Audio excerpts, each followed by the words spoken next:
Hello, everyone, and welcome to the second panel of MEI's annual Syria conference.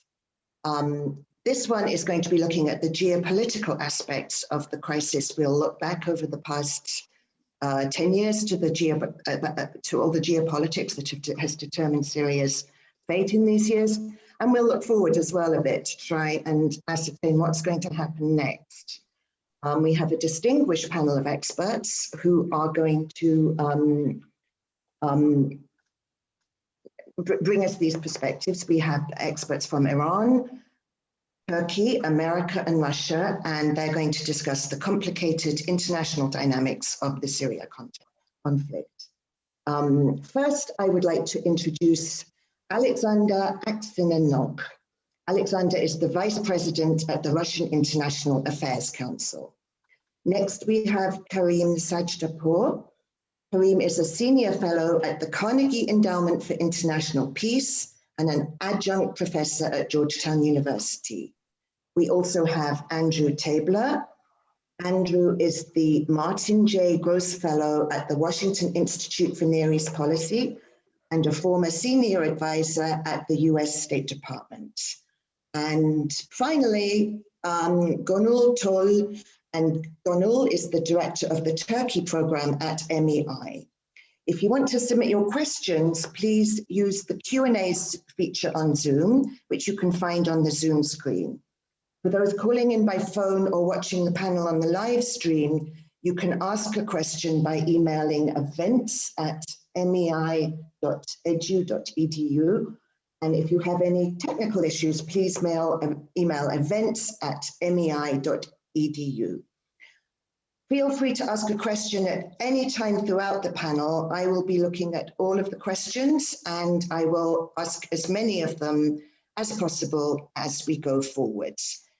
So to launch the panel, yes, I'm going to turn to Alexander first of all, because he's in Russia and perhaps Russia is the most influential player in Syria right now, which we can argue about that if you like. But yes, it strikes me that Russia has, at least so far, achieved all of its goals in Syria, or most of what it set out to achieve, at a very low, or at a relatively low cost in terms of blood and treasure. It's not been a high cost for operation for Russia. The quagmire that President Obama predicted when Russia intervened in 2015 has not emerged. But I'd be interested to know whether you think that's sustainable going forward, and especially with the collapse of the economy and the complete absence of any international agreement between any of the other major players there, whether this is going to start becoming a bit of a headache for Russia, and it is starting to face some frustrations there. And if so, what are they?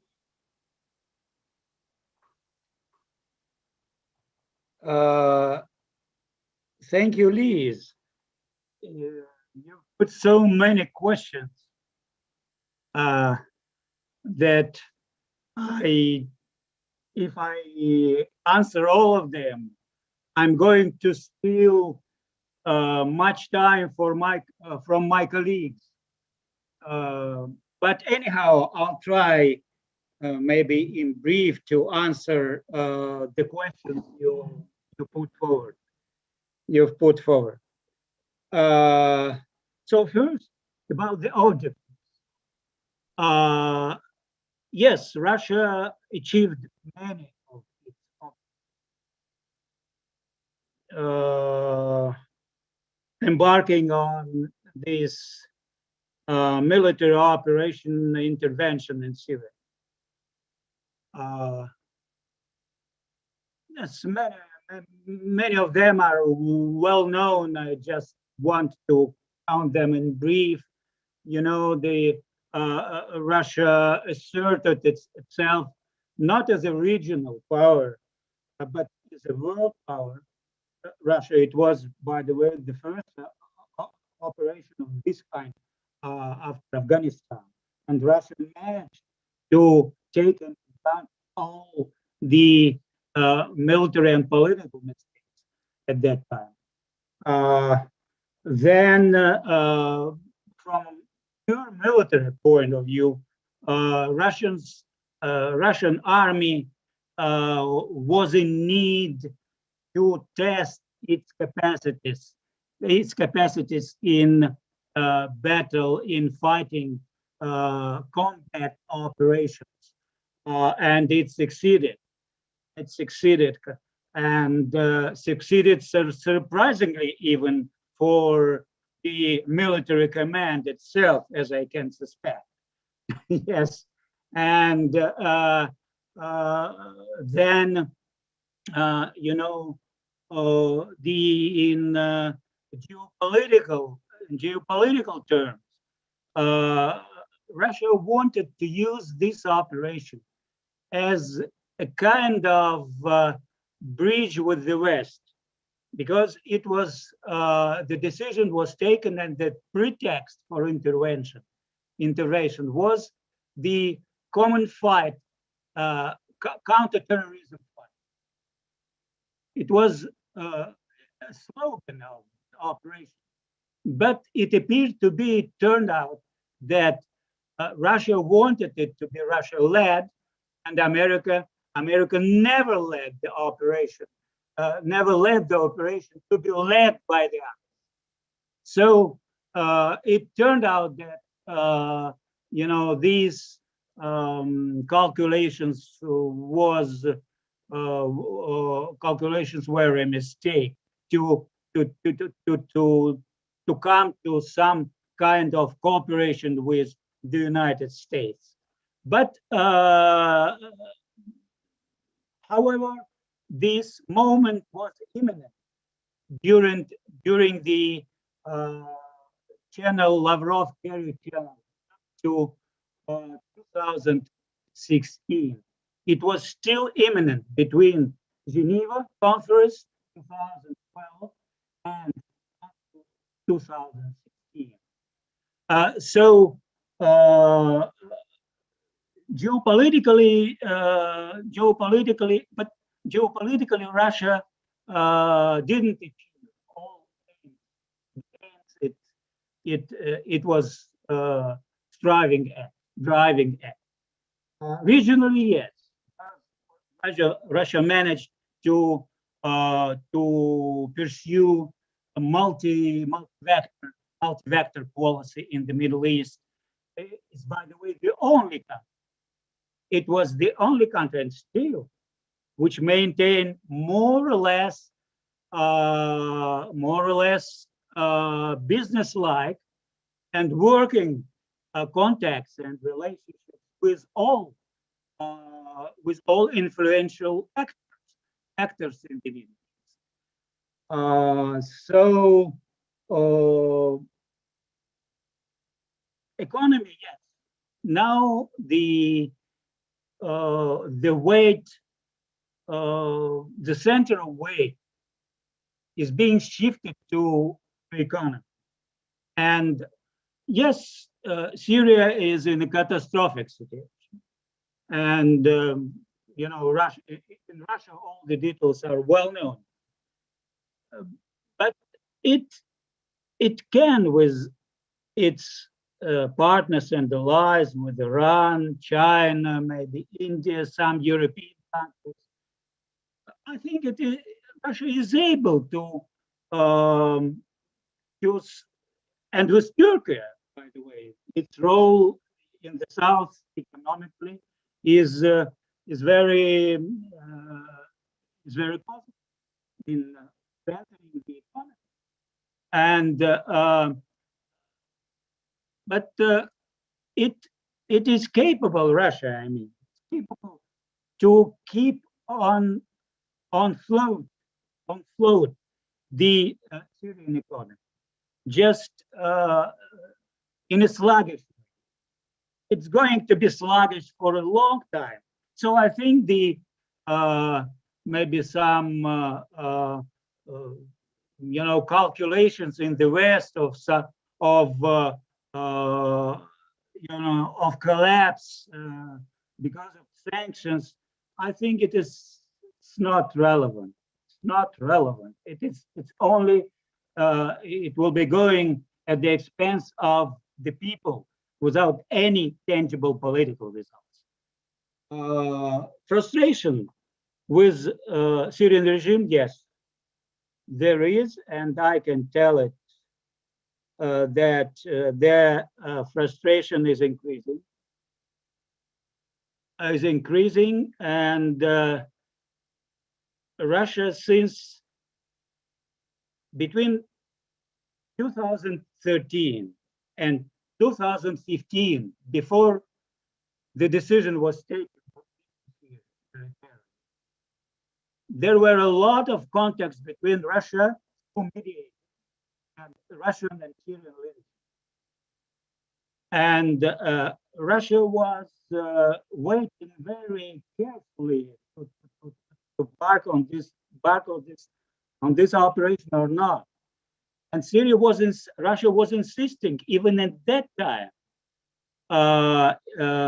between 2013, when first the outcry for help came to Moscow. Russia was waiting and was insisting on Syrian government flexibility as far as dialogue with the opposition concerned, and still insisting, still trying to do all the best, but there are a lot of obstacles. Obstacles, by the way, not related to Russia, in this situation, in the world, in the global situation, in the balance of powers now, the atmosphere, the global atmosphere of not only competition, but atmosphere is shifting close to something like the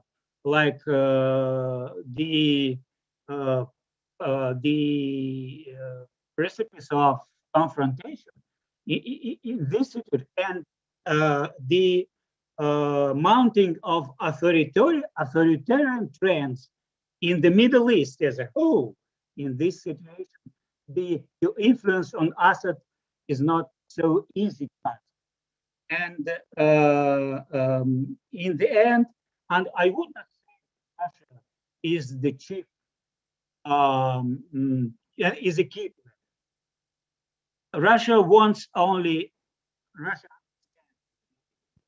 it doesn't claim to be a chief player, because Russia cannot go it alone on Syria. Cannot go it alone, and it is understandable on the highest. Thank you. Thank you. We're going to have a couple of follow-ups on that at some point. There's a follow-up from a member of the audience, and I have a follow-up of my own at some point. But I'm going to move on to our next speaker, who will be Karim. And I want to ask you, Karim, yes, Iran has also achieved an enormous amount in Syria. And I'd be interested to know as well, Iran is under a lot of pressures as well in Syria from the Israelis and from maximum pressure sanctions. Obviously have had at least some impact on their spending power on foreign adventures or whatever. And I'd be interested to know whether you see Iran's position in Syria as sustainable going forward, what Iran still wants to achieve out of Syria, and whether there's any likelihood of any shift in that position if the international climate changes at all.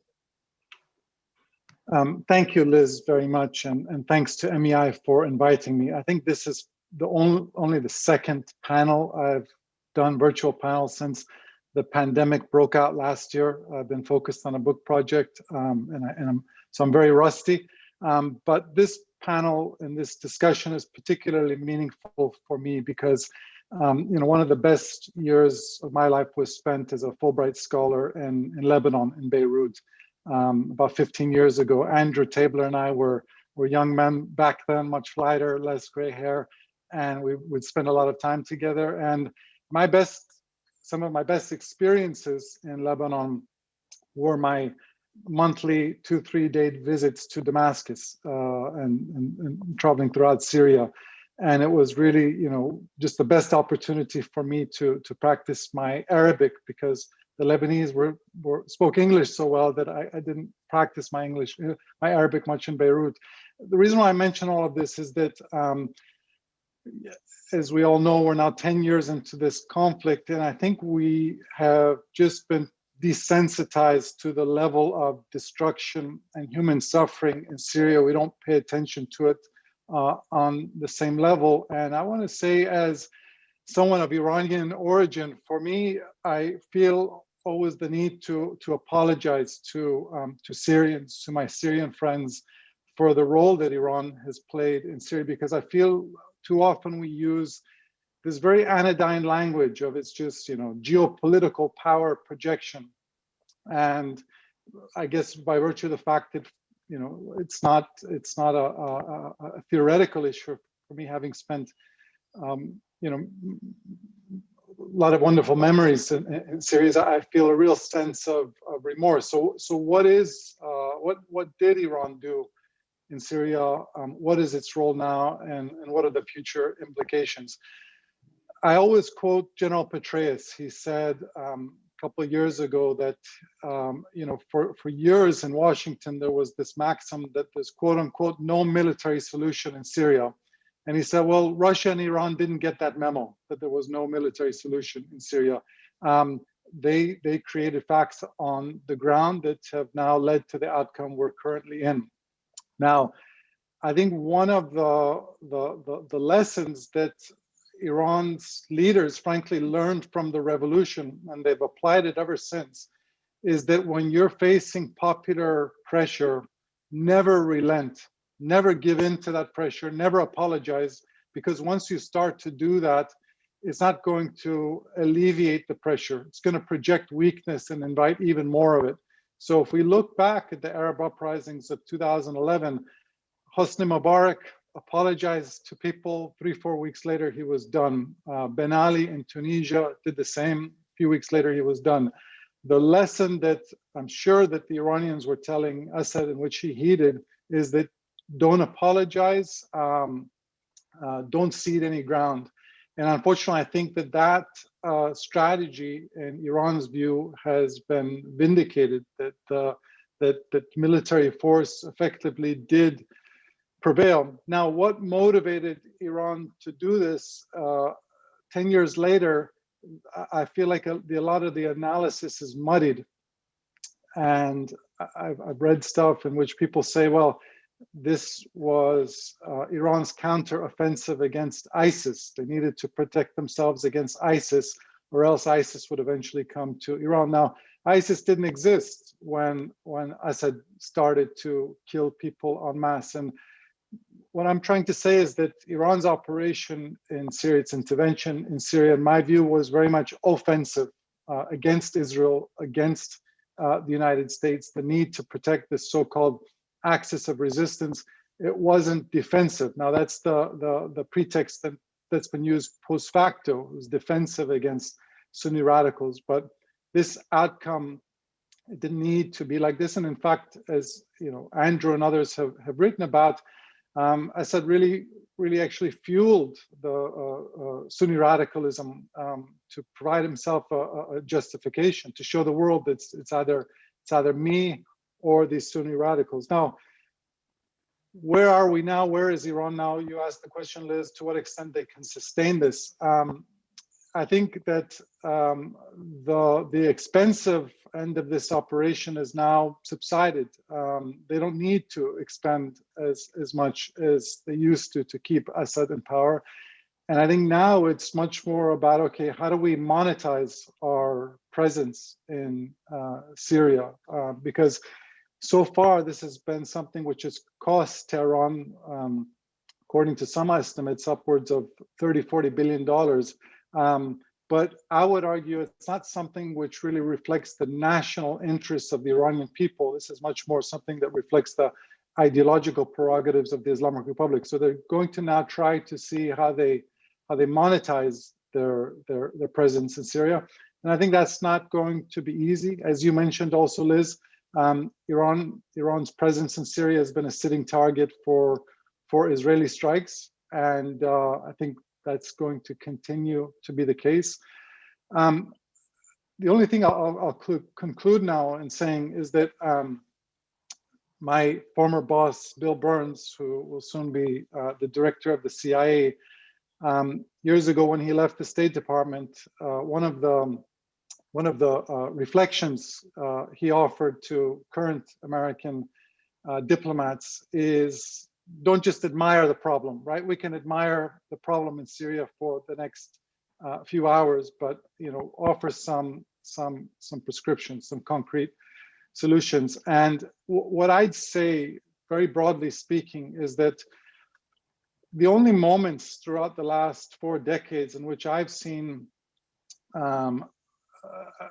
there's been a concrete ability to constrain Iranian policies.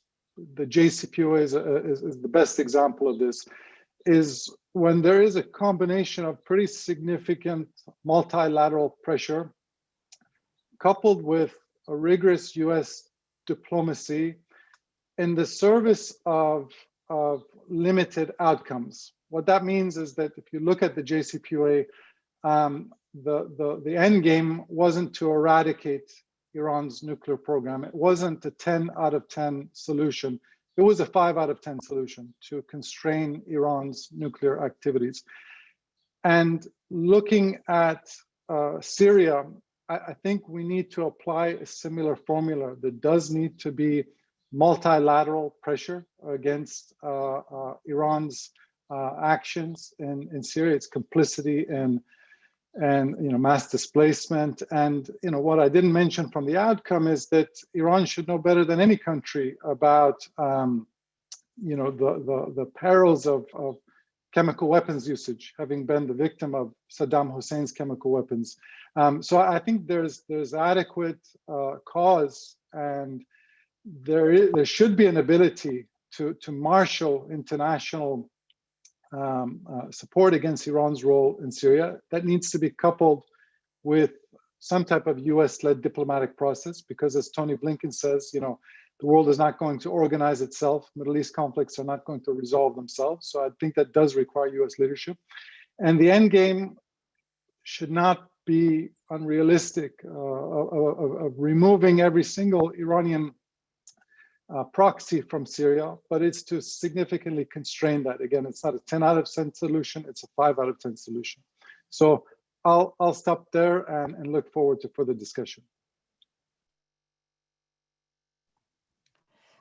Thank you, Karim. I'm going to have a follow-up on that too, but I want to turn first to Gonal, who is going to talk to us about Turkey. And yes, like pretty much all the actors in Syria, Turkey's also gained a lot from Syria, hasn't it? And it's achieved at least some of its strategic goals. And I'd be interested to know, well, tell us, what has Turkey achieved in Syria? And what else does it want to achieve going forward? I'm particularly interested in the situation in the northeast, which clearly from Turkey's point of view is not resolved, and whether we might see more conflict in that area. But also, of course, there's a significant presence in the northwest too, and what Turkey is hoping will happen going forward. Well, thank you, Liz. Well, that depends on the time frame that we're talking about, because Turkey's strategy, Turkey's goals and priorities in Syria kept shifting. But all in all, I would say I think the conflict in Syria provided President Erdogan an opportunity to consolidate his power, particularly since 2015. But it has also complicated things for him at home. The presence of Syrian refugees is very important. It has changed Turkey's social fabric forever. So let me just unpack that, because whenever we talk about Erdogan's foreign policy goals, what we're really talking about is his domestic goals. So foreign policy is never about foreign policy for him. It's all about domestic calculations. And I think the uprisings in general, the Arab uprisings in general, and the Syrian conflict in particular, again, provided an opportunity for him.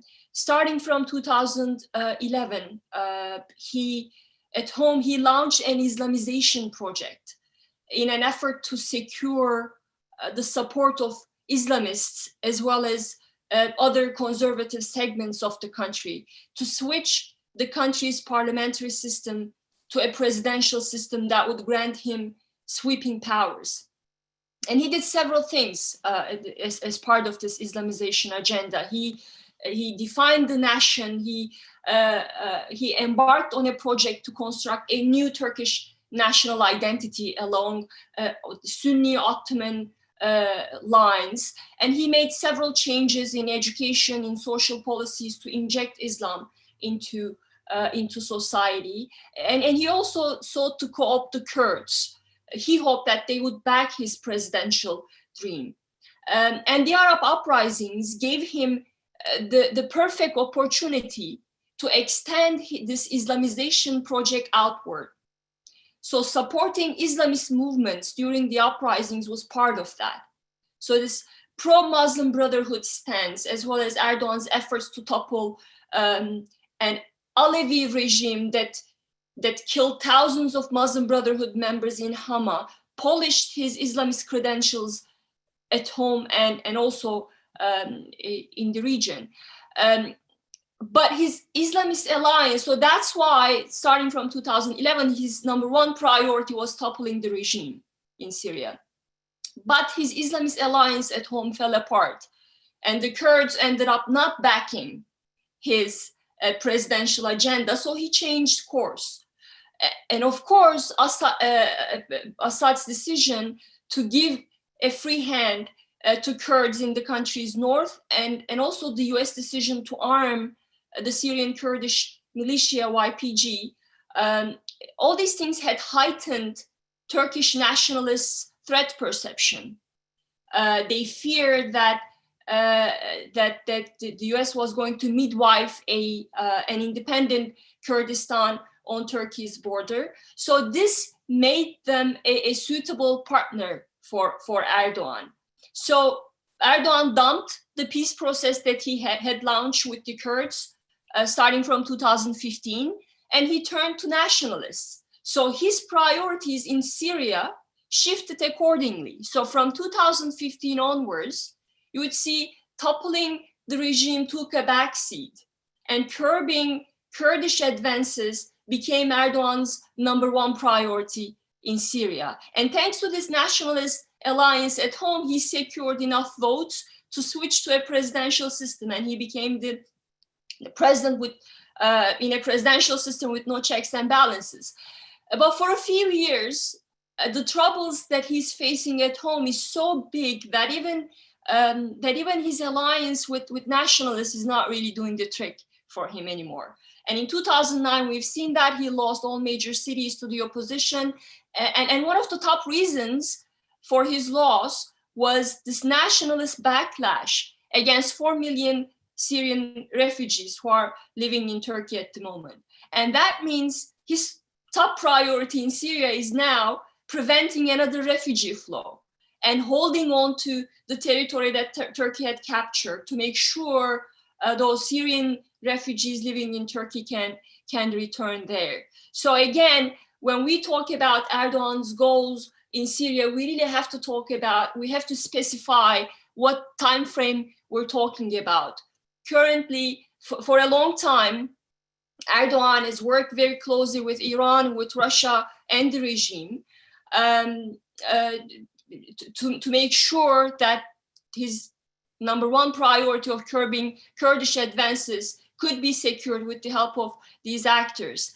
And so I would say that Turkey has transformed from being one of the number one backers of what it called the Syrian revolution to a country that dealt one of the biggest blows to that revolution.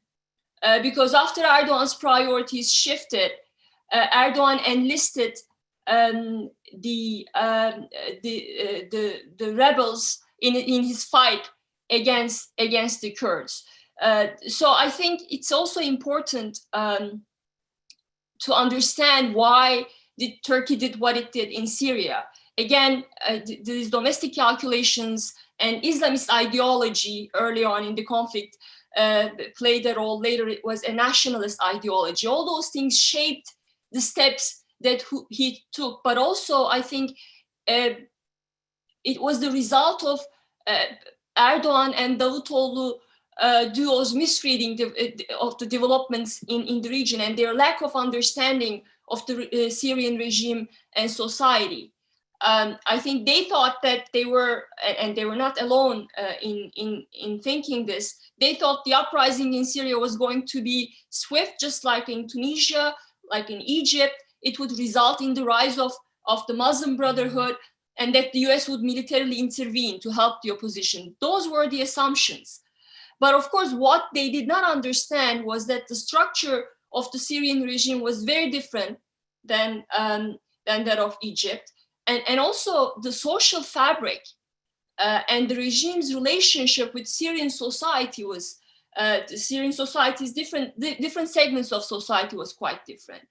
And Davutoğlu assumed that Assad, having the backing of only 10-15% of Alevi community there, would fall in a few months. And he could not foresee the support of Christians and other minorities, as well as Sunni middle class for the regime. So they assumed that militarily, that also military would abandon, Syrian military would abandon the regime, just like it did in Egypt. But of course, Syrian military sectarian makeup and its complete dependence on the regime, unlike the case in Egypt, all those things were different than other Arab uprising countries. So they made all these miscalculations. And I would say the third miscalculation was that Davutoğlu particularly thought that the Muslim Brotherhood would rule post-Assad Syria. What they couldn't understand was the depth of resentment against Ikhwan, against Muslim Brotherhood in Syrian society. So maybe you could say that all these wrong assumptions were made by other countries, by Western countries, including the United States as well. But I think Turkey, a country that had decades of intelligence presence in Syria, should have known better. And I think they were blindsided by their ideology. So as things stand right now, Erdogan, again, number one priority there is to make sure that Turkey keeps all the territory that it had captured. And it's hoping that it can return all those Syrian refugees back to Syria. I think at this point, obviously, it's not realistic.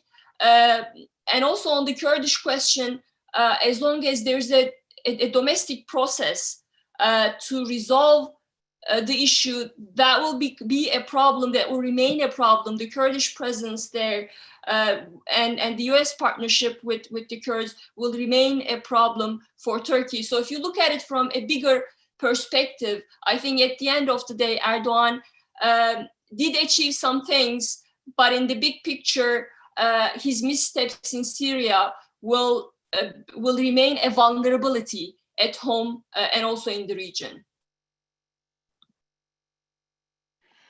Thank you, Gönül. And then last but not least, I'm going to turn to Andrew with a question about America. I think the question that everybody's asking these days is, with the new administration coming in, is there room for a new American policy in Syria? And do you think we will see one? And does America even have enough leverage in Syria anymore to change any outcome there? Sure. So first, thanks to Middle East Institute for organizing this event. And thanks to you, Liz, for moderating this esteemed panel.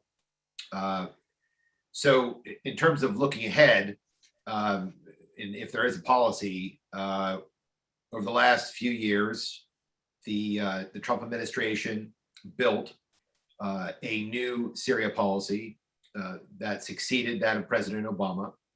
it was different in terms of the tools that the administration was willing to use to achieve the same political goals that the international community agreed on years ago in UN Security Council Resolution 2254. And that is a negotiated settlement to the war. There are a lot of ins and outs to it, but that was our goal. And to achieve that goal, the administration used multilateral political pressure that Karim mentioned, which is often quite effective, combined with new sanctions measures, some of which, most of which over the last year were organized under the quote Caesar law, which has designated, I believe, over 114 individuals who are responsible for atrocities inside of Syria and perpetuating those atrocities through their support for the regime. Those measures put enormous pressure on the Syrian regime and on the Syrian economy. There were already pressures there, however, already. Syria does not control large amounts of its hydrocarbons or agricultural output. And the reason why it doesn't control them is because the regime held on during the war, but is extremely rickety. It just cannot extend its sovereignty over its own territory. And what I mean by that is not just in terms of nominally sending troops to an area with the support of Iranian militia or Russian forces in some instances, but even when those forces show up, they set up checkpoints that are outside of the Syrian state that charge tolls and other kinds of customs fees to move goods from one part of Syria to the other. And that is what has caused a lot of Syrians today to talk about what they call the local Caesar law. And the local Caesar law is this rickety, minority-dominated, clientelistic regime that continues to extract money from its own people. And that has caused economic ruin inside of the country. And the United States wanted this time, instead of something more general, to target those regime officials and those responsible for atrocities because they should be held accountable. And because it was the one thing that I think the international community could agree upon in terms of how to deal with Syria and a behavior that we all wanted to see stopped. And I think that's actually universal and probably could even extend to a number of its allies, depending on the circumstances. Now, that process of targeting the individuals and building up that pressure built general pressure. It was not successful in creating the splits inside of the regime that were necessary for two things. One is to get them to turn on each other, with probably the exception of Rami Makhlouf last year, quite prominently. But we saw the movement inside of the regime of Asma al-Assad or Akhras to take his place. So that, that has continued. And then it also, despite this, did not cause, and this was a very big disappointment for our team, did not cause Russia to pressure the regime to enter seriously into a negotiating process, other than, of course, the Constitutional Committee, which has not really gone anywhere. And we spent a lot of time, and Ambassador Jeffrey will follow this panel. He can talk in much more detail, more authoritatively. We spent a lot of time on this, and it just didn't happen. So then we have the new administration, and they see this pressure. They see what it can do. They see, however, that we have not achieved our goals. So I think we're at a crossroads. One, how to prioritize Syria. The administration so far has not prioritized Syria, has not appointed an envoy, sort of the senior rank who reports directly to the secretary that can, on level with European counterparts. That is a diplomatic signal. We have a very capable interim, however, but still, that effort we are still waiting to see, and there's a policy review, I believe, underway to look at that. But I think also the fact is that Syria is not very high on the priority list of the administration in terms of its regional goals. And here, I think the administration is more concerned about restoring the effort to deal with Iran's nuclear program and to not deal with Iran's activities in the Levant, but instead in Yemen. And so this reprioritization has changed, I think, attention to the conflict. And I think the question now is, how do our European allies look at that? And how do the regime's allies look at that situation? And the United States will have to make some decisions. I think that inside of Syria, one of the big mistakes that was made a long time ago was the framing of this as a civil war. And maybe this is the basis for this, for the geopolitical aspect of this.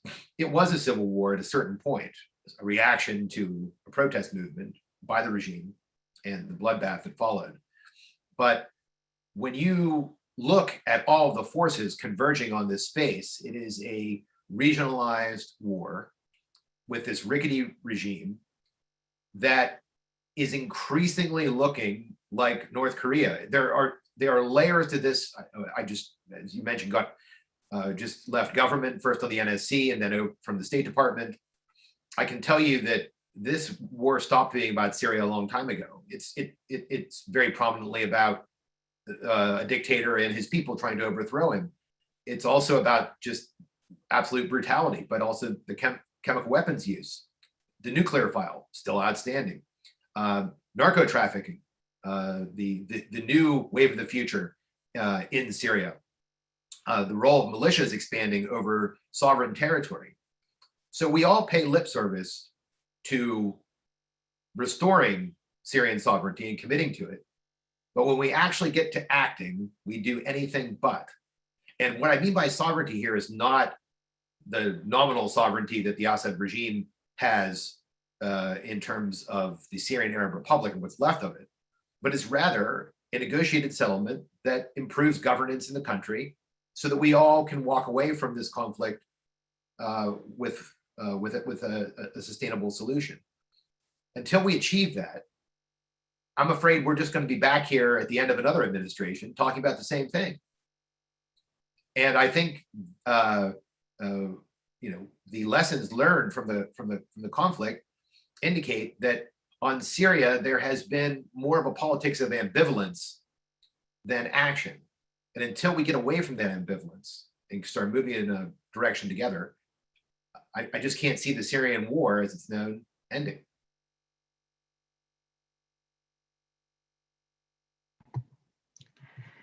Thank you, Andrew.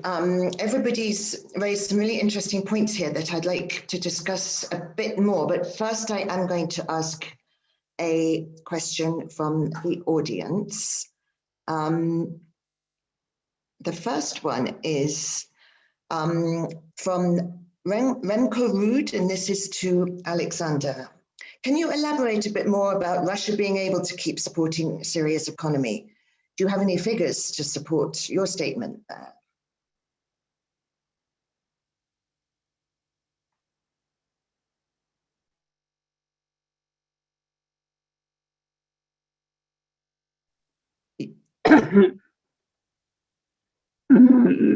Yes, I just, as Karim said, that Iran now is preoccupied of how to monetize its presence in Syria. Yes, Russia also preoccupied with that. Not only with that. For instance, the shortcoming of Russia, economic update is that a lot of humanitarian aid is being supplied to Syrians, certainly is in regime occupied territory. a lot of supplies, humanitarian supplies, by the Ministry for Defense and distributed around, but it is not counted on the international, according to international standards. It is first. Secondly, for instance, the contracts were concluded between various Russian companies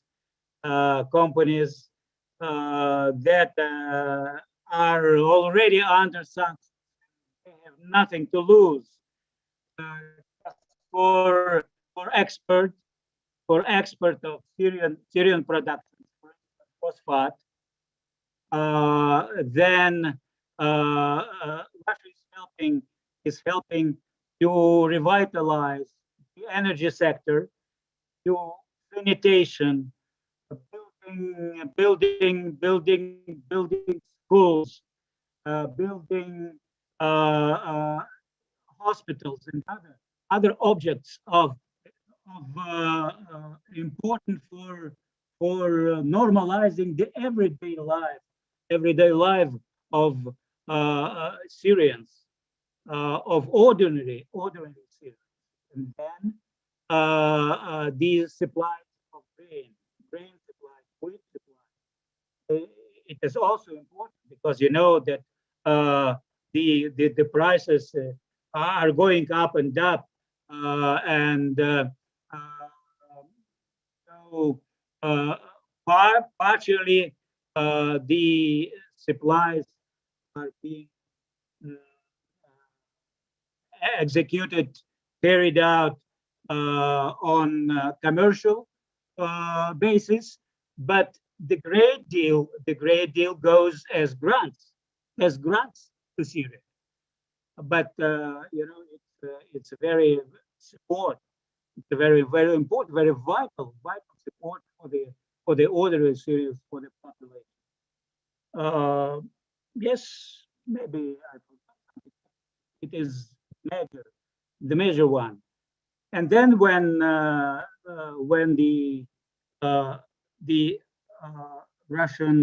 Russia aid doesn't contain with that oil and gas, also Stroit gas, which is under sanctions, is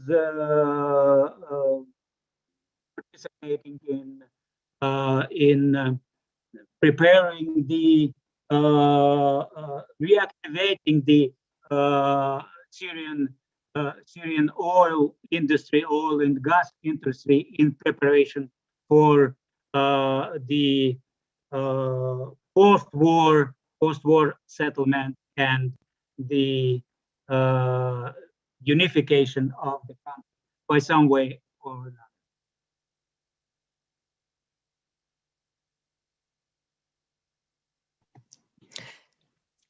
Thank you. And we'll go to another audience question after this, but I want to pick up on what Karim said about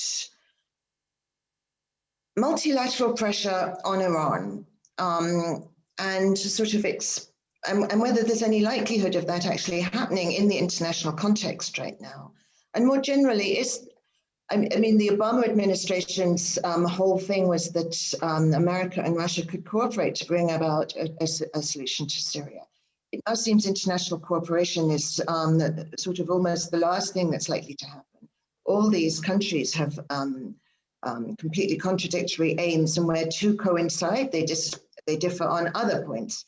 And is there really any chance that concerted international pressure could be brought on Iran at this point, and more broadly of any kind of cooperation, but especially between Russia and Iran, Russia and the United States, that, or has that ship sailed? Is the time for the Russians and the Americans to cooperate in Syria over? Let me ask Andrew to start. Maybe you could start out by asking that. by answering that, but anybody else jump in if you want to. Well, the part on international cooperation, of course it's possible to cooperate in Syria. The problem is, analytically, everybody's in the same place, right? So every power who has intervened in Syria knows one thing: that regime is a rickety old car that cannot govern effectively. So there's that. And so therefore, various parties have intervened in Syria through proxies or directly to hold on to different parts of territory, either directly or as a result of their proxies. The question is that sustainable? The answer is yes. 500 some troops or whatever it is in eastern Syria of the United States, combined with, now granted it comes at a cost of supporting the PYD, but Turkey has directly intervened to manage that, to break up the cantons that they were worried about. And okay, Russia has a very relatively limited deployment, as Alexander mentioned. They run, I think, a lot of it out of their military training budget, use it kind of as a launch pad to go elsewhere in the region. A limited number of forces. The Iranians also have their mosaic strategy of using militia. Also seems to be sustainable. And of course, we have the Israelis who, are getting a lot of practice hitting targets inside of Syria, it seems, on a daily basis. So until you have a government in Damascus that can restore sovereignty in terms of governance so that people can pull their forces out and not have these high risks of whether it's terrorism or use of chemical weapons or massive Iranian expansion in the Levant, and so on, I think they're just going to stay there. So what causes all of these parties to change? And it's a very interesting question. And I think, it partially comes down to American priorities from, in terms of from the US side. But, the US doesn't want ISIS to come back. The US doesn't want to reward Assad for atrocities. Quite the contrary. I think the United States has legitimately looked at that and thought, Syria has not been an ally of the United States even during the Cold War. Why, after all these twists and turns and horrible bloodshed in the Syrian war, we're suddenly going to do a deal with Assad and become an ally or frenemies? Nah, it's not going to happen. Instead, I think they'll continue to be a divided Syria. That's a sphere of influence model until we have international pressure or an international, either an agreement or the costs to everyone are driven up so significantly that people have to compromise. Karim, tell us, you talked about, multilateral pressure possibly changing Iranian behavior in Syria, or at least some of the aspects that the United States and Israel don't like about Iran's behavior there. Is there any chance of that? And aren't all these powers too much at odds with each other to ever dream of teaming up against one of them? It's an important question, Liz. And I think, first of all, the Biden administration does have the very important luxury of having seen what the hypothesis of the Obama administration with the JCPOA.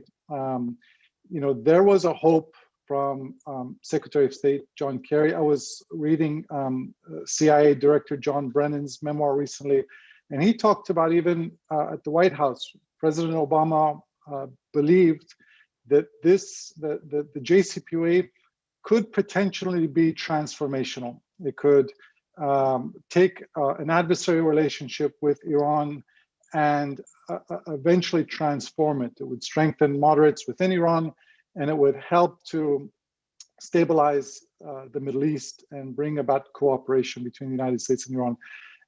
I supported the JCPOA. That's not a criticism, but I think we can agree now that that thesis has been tested. It was tested, and it was proven correct. It was proven incorrect, meaning the nuclear deal, the JCPOA, was purely transactional for the Iranian government. And so when I think when we think about Iran policy and the broader context of US strategy in the Middle East now, we essentially have to separate it the same way the Iranian government separates it. It can negotiate with the United States on the nuclear file while still actively opposing the United States and US interests and allies in other contexts, namely Syria. And I think the Biden administration simply has to also walk and chew gum at the same time. We can, our efforts to revive the JCPOA and lengthen and strengthen it should not hinder our efforts to try to constrain what Iran is doing in Syria. Now, you asked the question, how do you do that? Well, going back to using the JCPOA as kind of a broad formula, the P5+1, Russia, China, Britain, France, and Germany,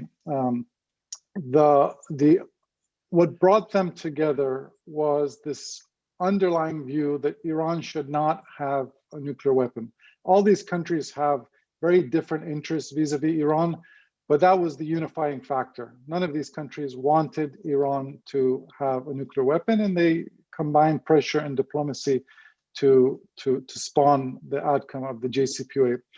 And I think similarly, we do have to find a lowest common denominator when it comes to Syria and Iran's role in it. The status quo does not benefit Europe. I mean, we're amidst the greatest refugee crisis since World War II, which could have profoundly terrible implications for the future of democracy in Europe. You know, this refugee crisis is fueling populism throughout Europe. So this status quo is not good for Europe. I think China, as a country, believes very powerfully in the issue of sovereignty, and it wants to have good relations with not just Iran, but also, in fact, there's far more trade with Sunni Arab powers like Saudi Arabia and the UAE.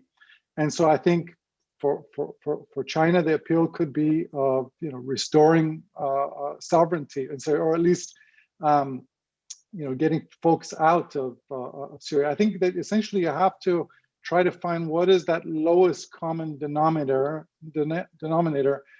and the international context, and apply that outcome in Syria. The final thing I'll say is that I've been teaching a class for many years at Georgetown, which Andrew has kindly guest lectured at many times. And when it comes to the Syria class, I always tell the students, because they're each given an assignment of trying to provide policy prescriptions for the US administration. And I always say that with regards to Syria, you're inheriting a problem which is a 10 out of 10. Your goal is not to make it a 1. We're not gonna fix this issue. It's going to be tremendous suffering in Syria for years to come. But at least we should try to make it a 7, 6 out of 10, rather than just kind of admire the status quo. And at the moment, there is no cost for Iran to maintain its current role in Syria.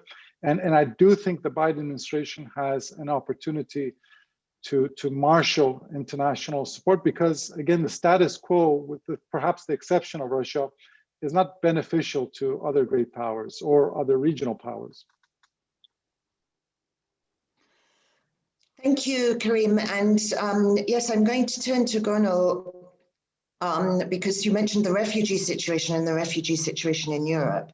And there's a question here about Erdogan and Turkey's priority being to hold on to territorial gains in Syria to prevent further floods of refugees, as you mentioned. How might Erdogan instrumentalize its current refugees for domestic gain? Will it repatriate them or open the gates to the EU again? What are his options for dealing with the very substantial refugee problem that still exists despite the ways that Turkey has sought to mitigate that? Liz, he doesn't have that many options, although he's saying that he sent thousands of Syrian refugees back into Syria. Obviously, given the nationalist backlash, he has to find a resolution, either successfully integrate them. He has been talking about granting citizenship. He talked about that for some time, but that's a very unpopular view at the moment. And the opposition to that idea doesn't just come from the people who support the opposition, but from his own base, particularly the nationalist base. Again, Turkey is not a country that can handle minorities very well. We know that from the way Turkey has been dealing with its own Kurdish minority. So the presence of 4 million Syrian refugees is going to present a long-term challenge.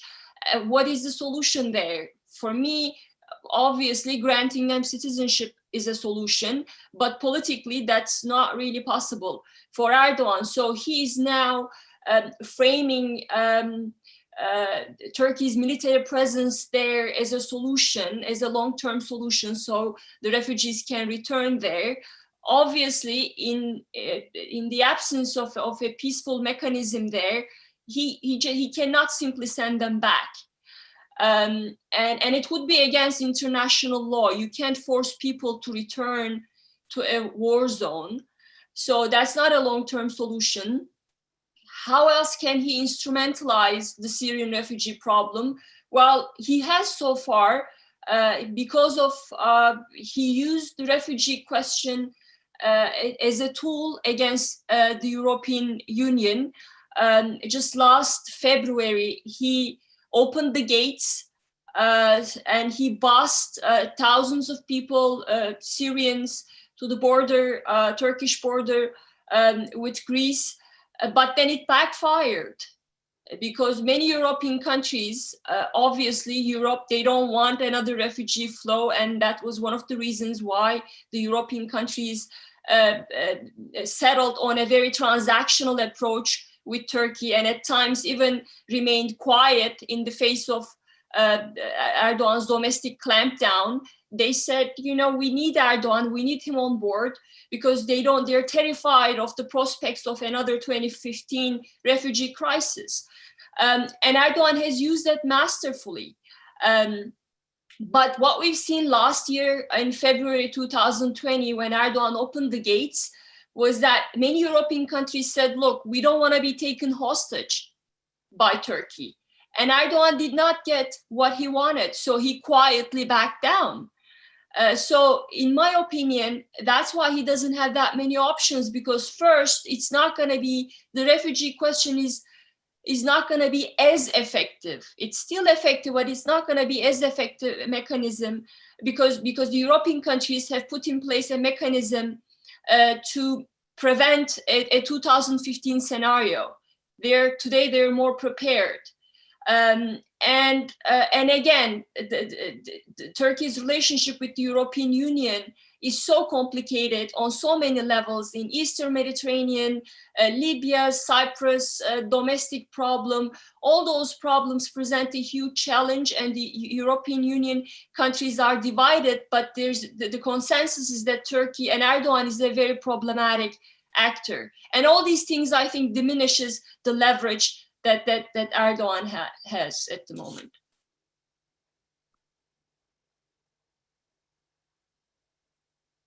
Thank you, Gönül. Yes, and continuing some audience questions here, I'm going to ask, this is a question from John Gay. What role do other regional states play in the conflict?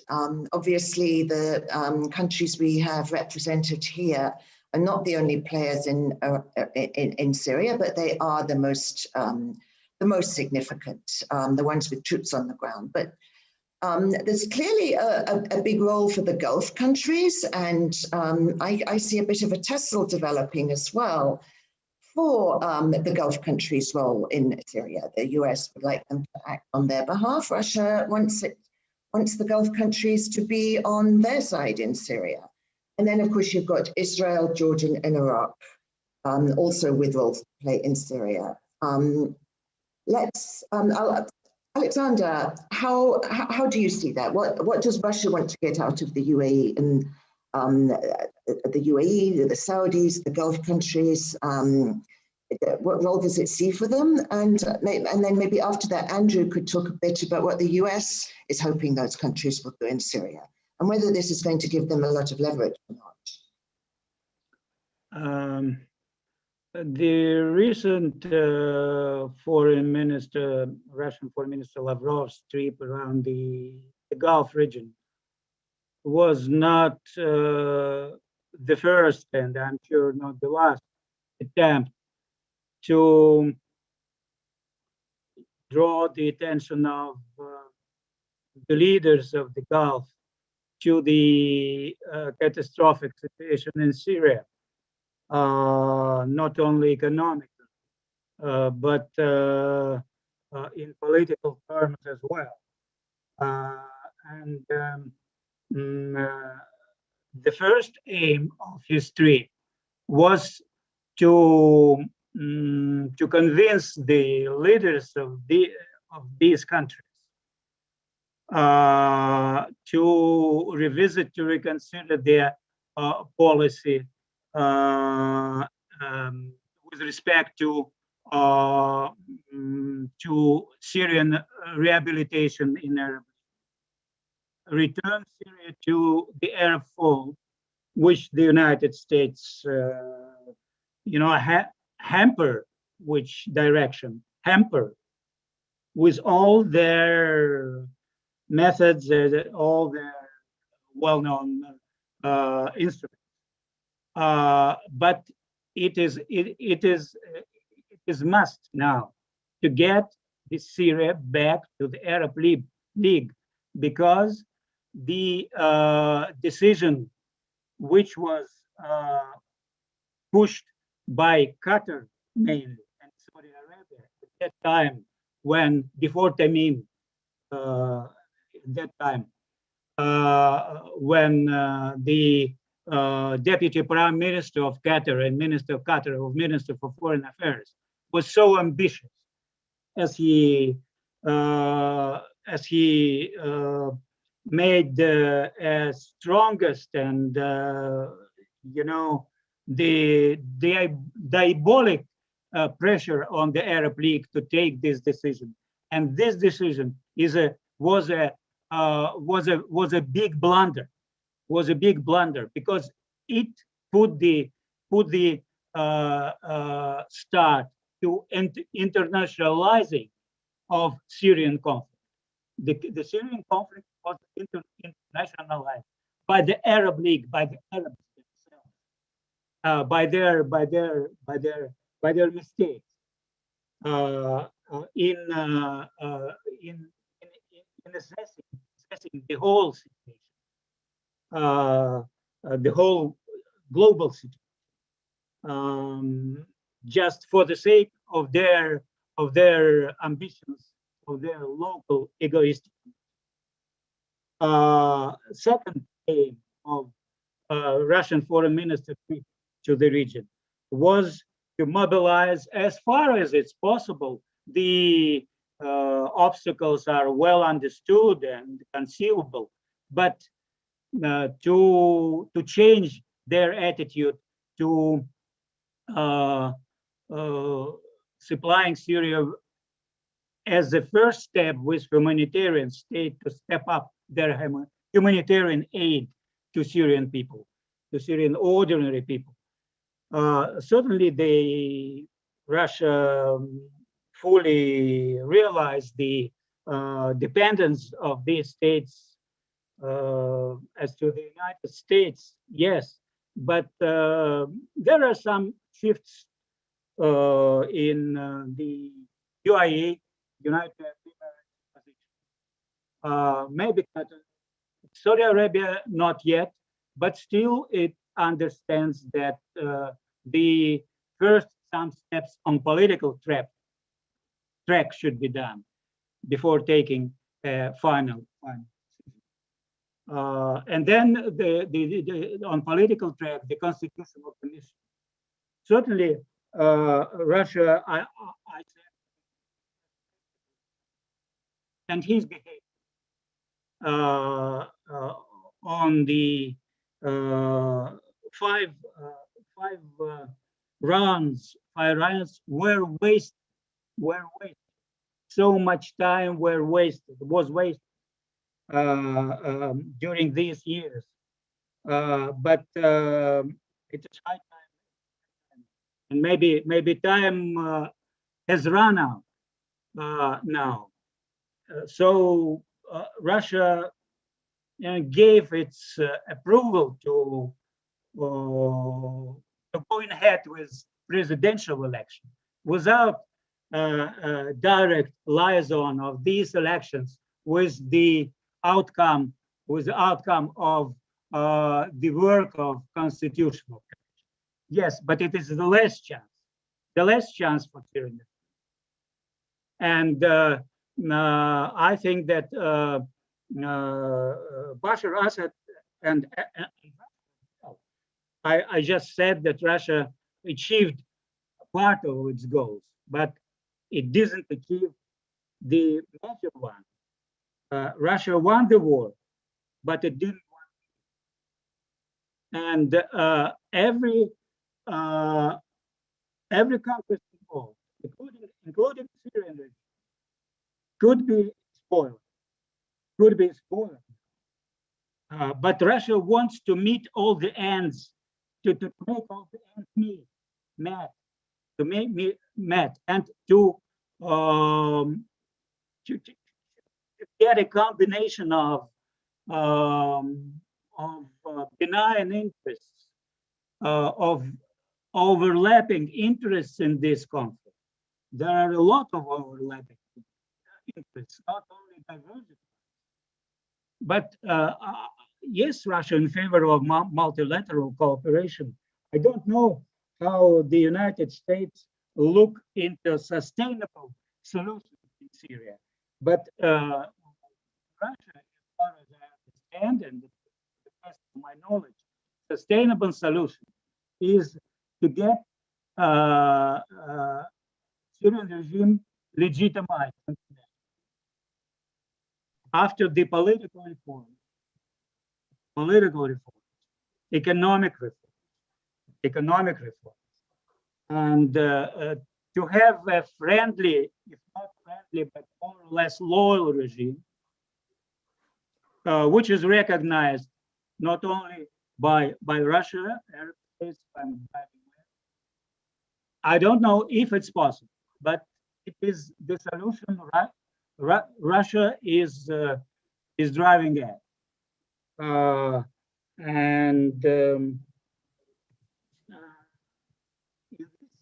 Well, Alec, why don't I cut you off there, because we're having a bit of difficulty hearing you. Oh, excuse me. So maybe I'll turn to Andrew to answer a bit of what you just said there about what the US might be looking for in terms of the cooperation of other countries. And I'm going to merge, especially the Gulf. The US has successfully stalled for now any questions of, until now, any question of Syria returning to the Arab League. Do you think that could change?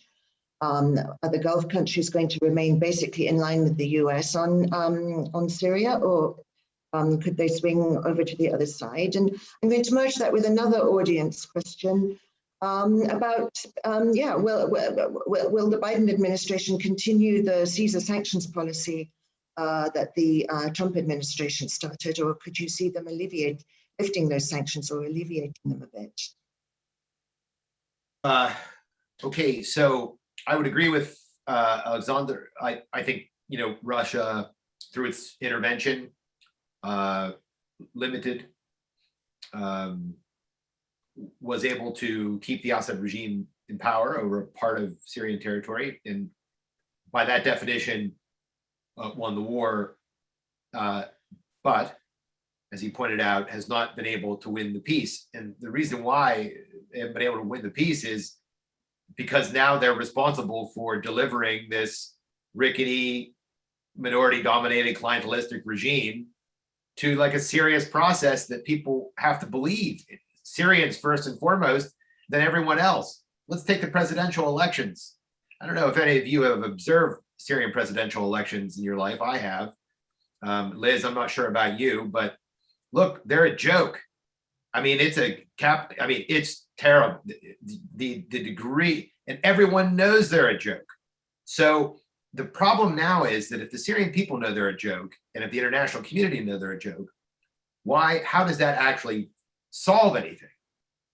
What we wanted when in the Trump administration was for Russia to convince the regime to get into a serious political process. And then maybe it wouldn't have had to be a joke. Maybe it actually you could have actually had a poll that would have been contested to a certain degree, and therefore, probably, if that had happened, more easily achieved Russia's objectives. But instead, we have nothing. We have a couple of failed attempts at the Constitutional Committee. It's not serious.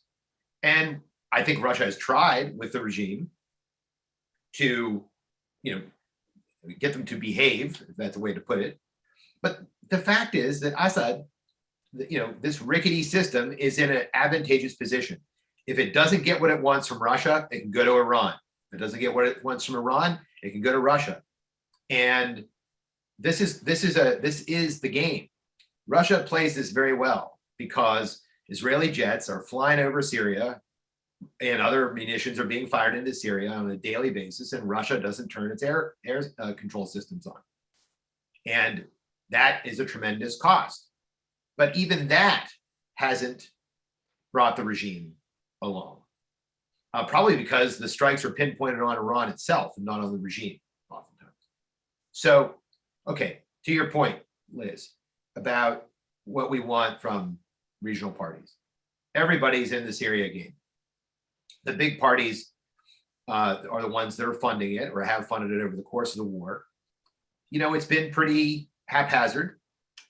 Earlier on in the war, quite controversially, President Obama decided in the summer of 2012 not to overtly arm the Syrian opposition and instead to allow our allies in the Gulf to do so in our stead. And it ended up being a disastrous decision because money flowed into the country to groups that the United States doesn't support, and some of which were Salafist units, and those fueled Islamist activities inside of the country. So that was a big problem. Over the course of the next year, the United States changed its policy because I think it looked at that quite negatively.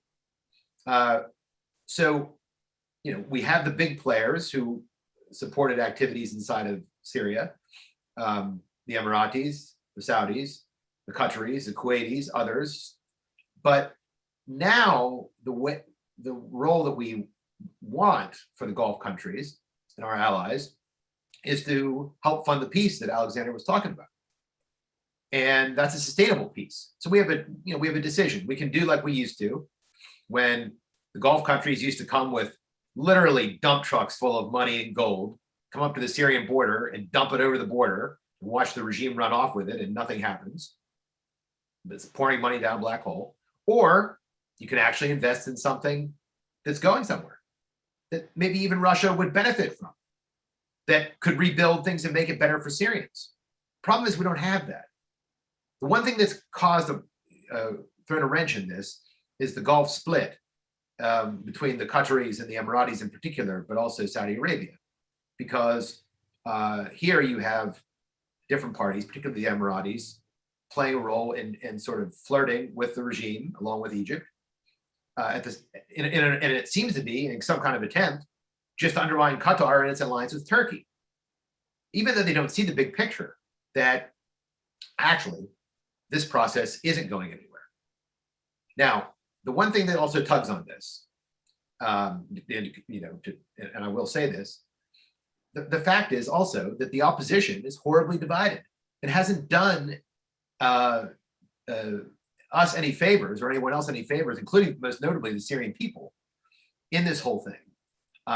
And so we spent a lot of time in the Trump administration working to unite the opposition and to get them together as best we could. But again, unless you build something and invest in it that's worth investing in, you're not going to bring them along either. And then you're going to have another part of the rickety car to deal with forever, maybe.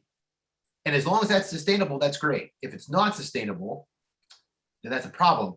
The Gulfies bring the big cash to the table. And that is what winning the peace is partially about.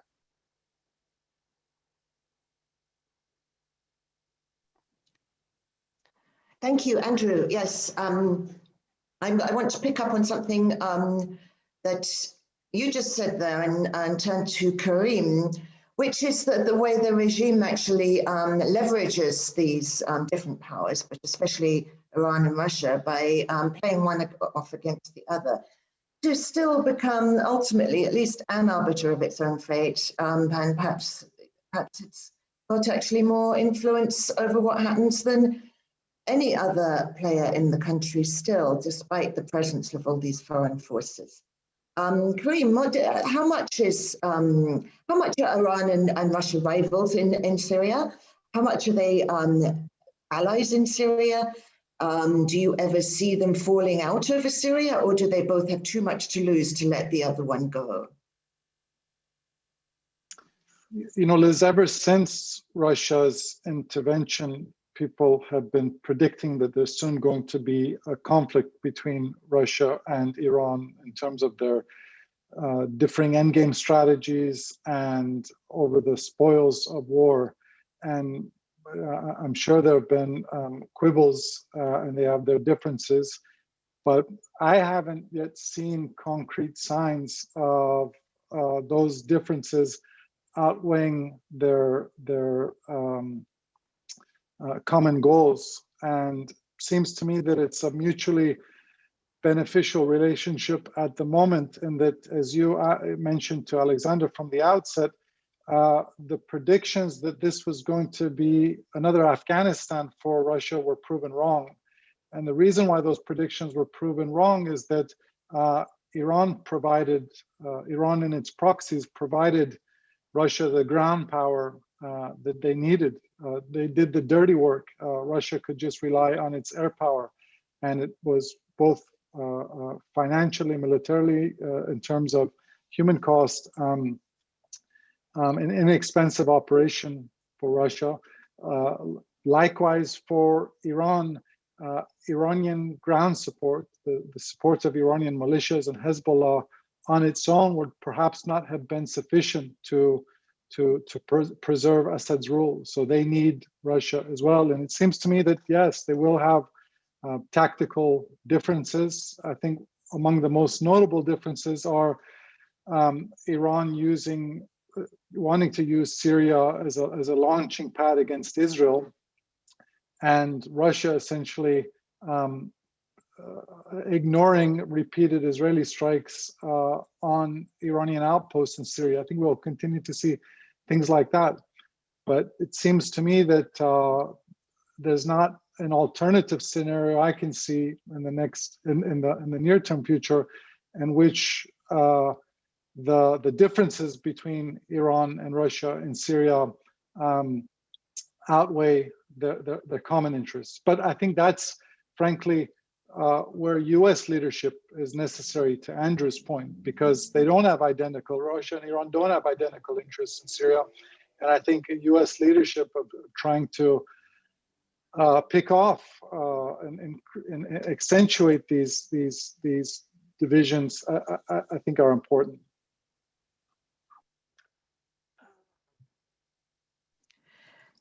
Thank you. And yes, we now just have 5 minutes left. So to wrap up, I'd like you all to just take like 1 minute, that's 5 minutes. So don't talk for more than 1 minute, about what you see the most likely significant developments on the geopolitical front in the year to 2 to 3 years ahead that we're looking at, and how things might change in Syria because of what you see happening next. A very quick summary of what you see happening next from the point of view of the country that you are involved with. Let's start with Alec.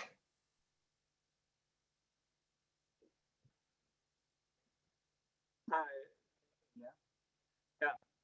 Uh,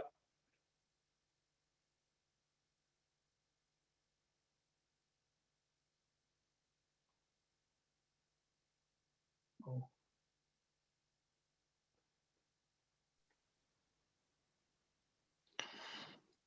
No, Yes, Alec, we yes, can't I'm hear you. back.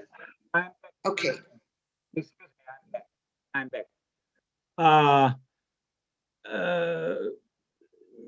Now I think the geopolitical dimension of Syria for Russia is not of so much importance as it was in 2015. Why? It is for the Russian and the relations between Russian and the West, the United States and the European Union now are at the lowest level. And I don't think that in a short and average term, a middle term, there are some prospects for amelioration. So for Russia, Syria now is being looked through the lens of strategic importance. No exit strategy exists. No exit strategy exists. Only entries, legitimizing of entry. This is the step. And the tactic will be subordinated to this strategy. Thank you. Gonal, you're next. Did she just, okay. Karim, you go next. I think we just lost Gonal. Did we lose Gonal or was that me? Karim, what are the immediate developments that you see in the near and medium term from Iran's point of view? So two developments, one external to Iran, one internal to Iran. External to Iran, if the United States is able to revive the JCPOA, which I think is a strong possibility because Iran is not going to be able to reverse its economic decline absent the removal of economic sanctions. So a revival of the JCPOA, if that's followed up with a US effort to go to the Europeans and Chinese and other partners and say, listen, we made good on our promise to revive the JCPOA. Now we need your help to do more to reduce this level of human suffering in Syria, which requires constraining the influence of Iran and its regional proxies. So I think that's one external to Iran. Internal to Iran, Iran's supreme leader is 81 years old. People have been predicting his death for a long time. But political change in Iran, which it's always difficult to predict, but I would just say this, I'll end on this note. There is a fear among many folks that a restoral of the JCPOA will actually entrench the Iranian regime. I actually think that the opposite could happen, that we know from history that popular unrest actually is more likely to happen when people's economic conditions have improved and their expectations have risen, but those expectations have been unfulfilled. And I think a restoral of the JCPOA could actually have that outcome in Iran, whereby the sanctions are removed, people's lives start to get better, they have high expectations, which the regime won't be able to deliver on. And if you start to see internal tumult in Iran, that could start to impact its role in the region. Thank you. And Andrew, really quickly, what in the next year, few years, are we going to see from the US side on Syria? I think the United States will continue to settle this conflict diplomatically while trying to hold on to its territory that it controls in northeast Syria as part of a final solution. I think the real question is, what do you do with the economic pressure that was built up? And there's been quite a debate about that. The sophisticated, I would say, some of the debate has been quite juvenile. Oh, let's go and talk to Assad and strike a deal or something. That's not, the track record of that is terrible. What could be possible is, how do you use these sanctions against the regime, not only in terms of building up pressure, but at a certain point as part of a negotiation process. And that's not reinventing the wheel. And I think we've had a number of discussions with Russia over time. Russia would like those sanctions lifted. I think the regime would like it too. Of course, it depends on what the sanctions are and whether it's lifting or waiving them or whatever. But in any case, unless you get into a real process that talks about real things, you're never going to get to this point anyway. And so we're going to be in the same kind of commitment. Alexander was talking about no exit strategy. The US can simply just keep the sanctions in place, and we move on. And who ends up suffering? Thank you. And yes, we've run out of time here. Thank you, everybody, for a really interesting discussion. Thank you for so many audience questions. I'm sorry we didn't have a chance to answer too many of them. Thank you, everybody, for participating, panelists, audience, and the MEI. Goodbye.